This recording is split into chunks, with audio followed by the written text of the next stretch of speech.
Hello, I am Jordan, and I am here to make yet another read-along announcement video.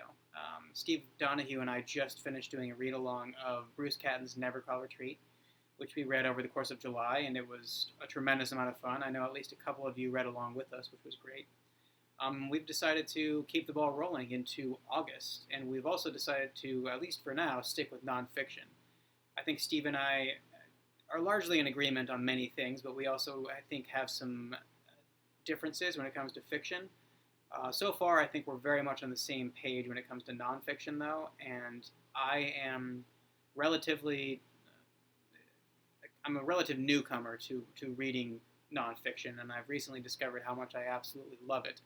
And I couldn't ask for a better companion on such a reading excursion than Steve, who, of course, knows everything there is to know about pretty much every topic and every book that's been written on every topic, but is also a self-professed nonfiction enthusiast. So it's going to be great reading this book with him. I should probably say what the book is. We are going to be reading The Ecclesiastical History of the English People by the Venerable Bede, which to me sounds absolutely marvelous. I think the first time I ever heard about Bede was on Steve's Daily Penguin feature a couple of years ago now, I think, in which he read an excerpt from it, which was marvelous, and it piqued my interest. And then a little bit later, I was reading Dermot McCulloch's Massive History of Christianity, which is one of my favorite books ever, nonfiction or fiction.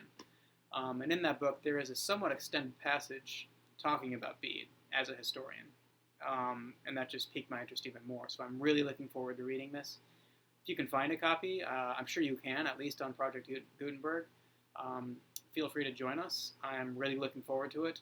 It seems to me that Steve is going to kind of, since he's so familiar with the work, is going to kind of let us know exactly how it's going to be split up. It sounds like for this first week we are going to be reading part one.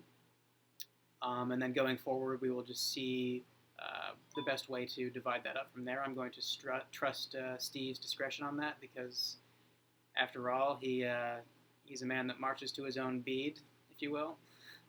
Sorry, I had to throw that in because he subjected us to his own horrifically daddish pun in his announcement video. So anyways, hope you're joining us. I just hit a milestone just a couple minutes ago. I got 500 subscribers, which is incredible, certainly more than I ever expected to get, and this will be a great way to commemorate that. And let me know if you're going to be joining us. I highly recommend you do. I don't have familiarity with the actual works of this writer like I did with Catton, so I can't guarantee it's good, but I'm quite confident that it is, based on what I know so far. And if it's not, then, we can discover that together. So thank you for watching, and have a good day.